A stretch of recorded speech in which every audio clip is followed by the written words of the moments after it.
मारना कभी, मारूं तेरे, एकदम हाथ आगे कर लेगा। अब ये हाथ यहां तक कैसे आया,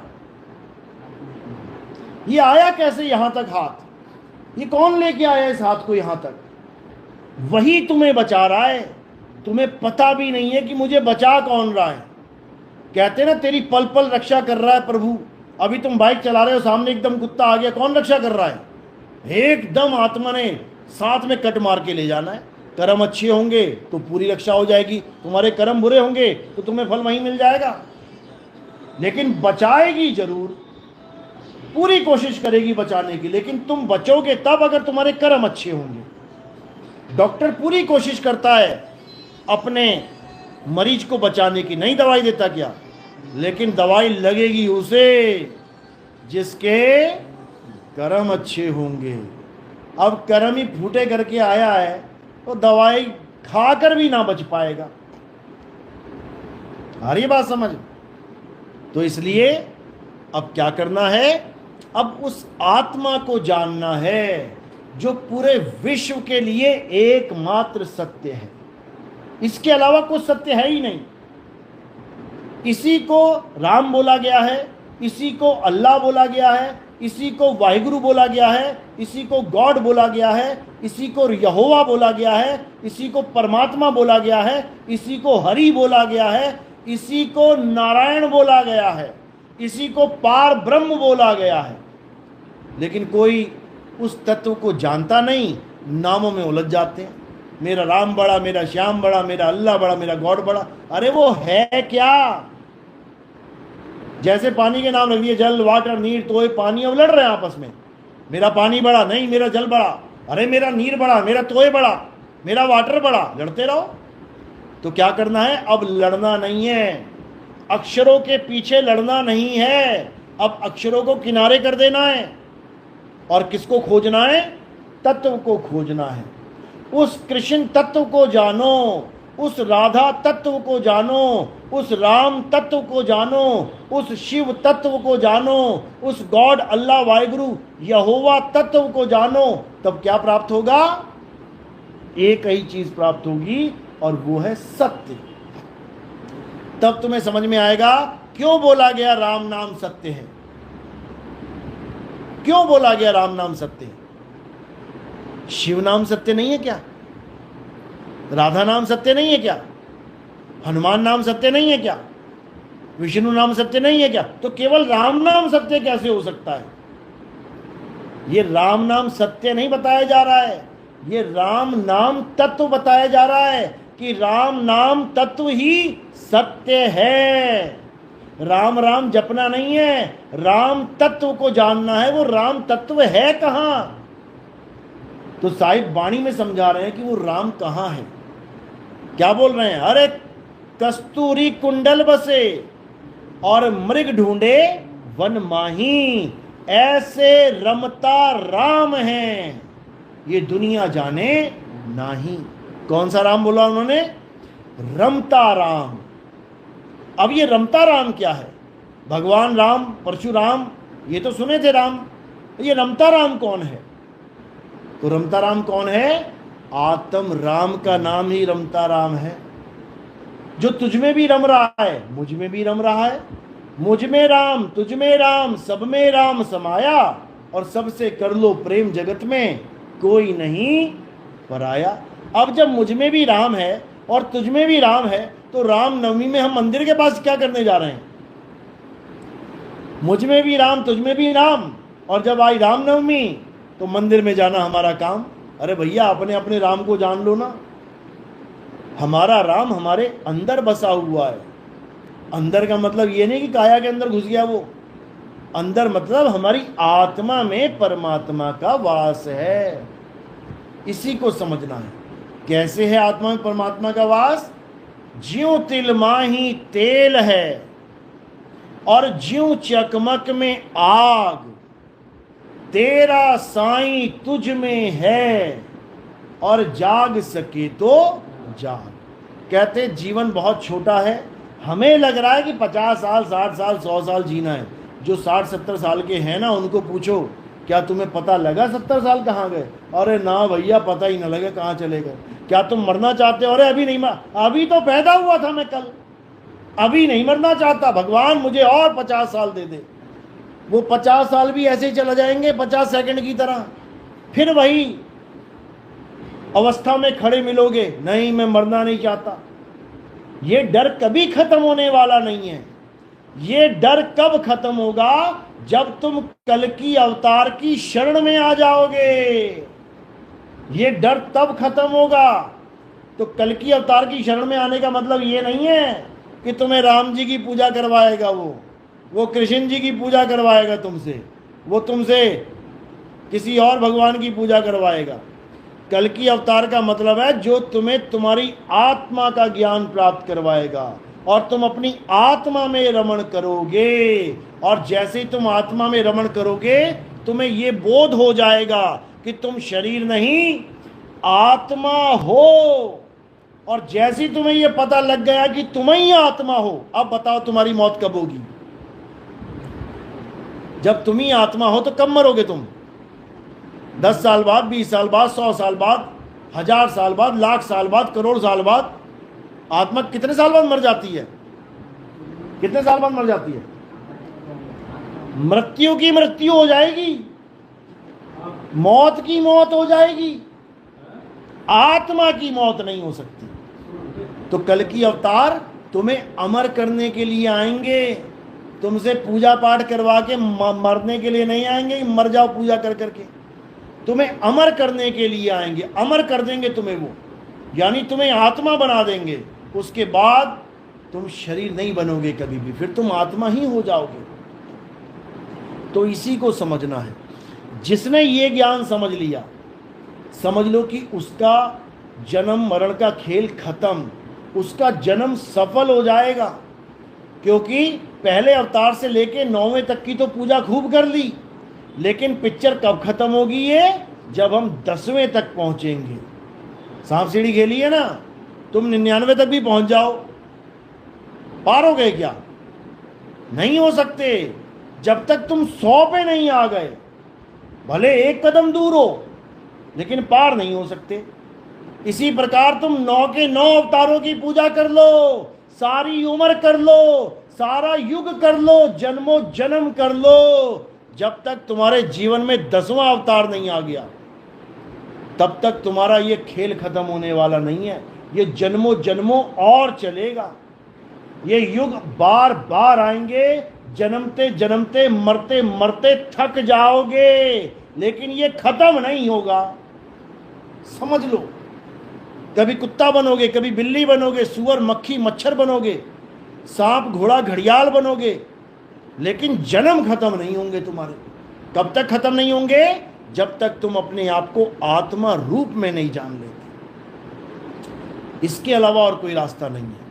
इसके अलावा अगर कोई रास्ता खोजोगे तो समझ लो जन्म बर्बाद हो जाएगा। इसीलिए कबीर साहब ने बिल्कुल क्लियर कट समझा दिया, बिल्कुल क्लियर कट। क्या कह रहे हैं? आत्म मही राम, राम मही आत्म। गुरु ग्रंथ साहब की वाणी है।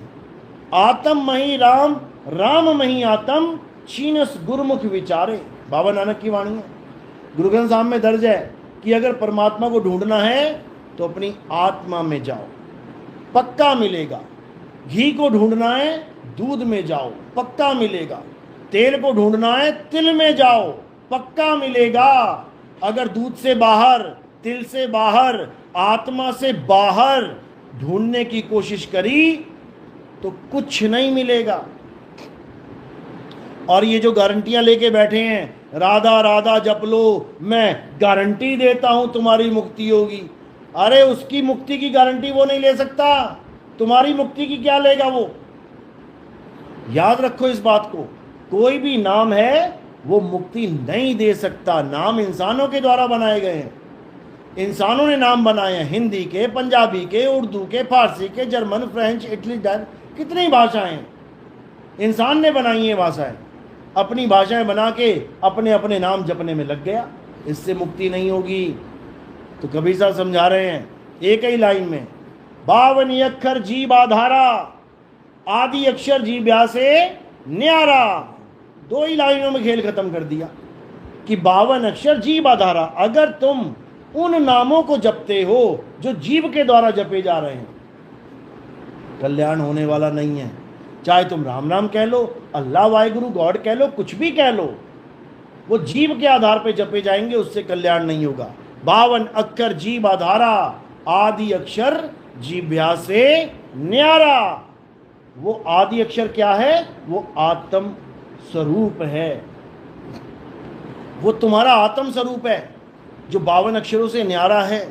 उसी आत्म स्वरूप को प्राप्त करने का भेद समझाया जाता है हमारे पंथ में कि कैसे तुम अपनी आत्मा को जानोगे, कैसे तुम अपनी आत्मा को परखोगे, कैसे तुम अमर होगे।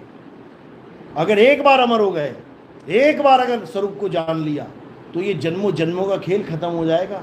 उसके बाद तुम अमर पद पे रहोगे, उसके बाद तुम जीव बन के नहीं आओगे। तो क्या करना है? केवल और केवल आत्मा को ही जानना है, आत्म तत्व को समझना है। आत्म ज्ञान का मतलब ये कभी नहीं होता कि किसी भगवान का नाम जपना है, राम अल्लाह वाहिगुरु का नाम जपना है। आत्म ज्ञान का मतलब होता है खुद को जानना है। आत्म कथा का मतलब होता है खुद की कथा लिखना। आत्म स्वरूप का मतलब होता है खुद का स्वरूप। आत्म रक्षा का मतलब होता है खुद की रक्षा। आत्म हत्या का मतलब होता है खुद की हत्या। आत्म निर्भर का मतलब होता है खुद पे निर्भर। इसी प्रकार आत्म ज्ञान का मतलब होता है खुद का ज्ञान, किसी और का नाम नहीं जपना है। तो जब ये बात समझ में आ जाती है तो जीव का कल्याण हो जाता है। खुद का ज्ञान हो जाने को तत्व बोध कहते हैं, और किसी भगवान के दर्शन करने को भगवत प्राप्ति कहते हैं। इनमें जमीन आसमान का अंतर है। एक कौड़ी कानी है और एक हीरा नूरानी है। समझ लेना, कौड़ी कानी क्या है?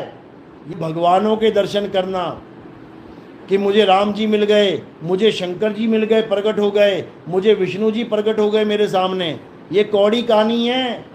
रावण के आगे शंकर जी प्रकट हुए कि नहीं हुए? तो क्या वो भगवान बन गया या वो बहुत बड़ा संत बन गया?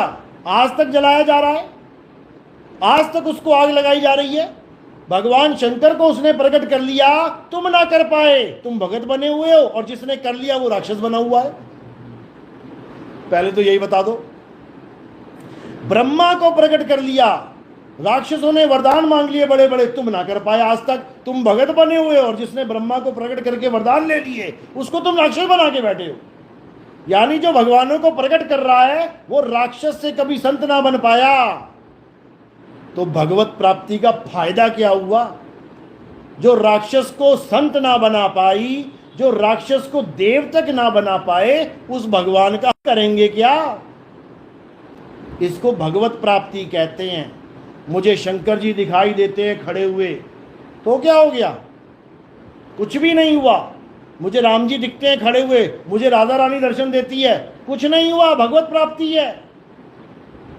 जिसकी आस लगा के बैठे हो उसके रूप में मन आ जाता है, दर्शन देके चला जाता है, माया आती है दर्शन देके चली जाती है।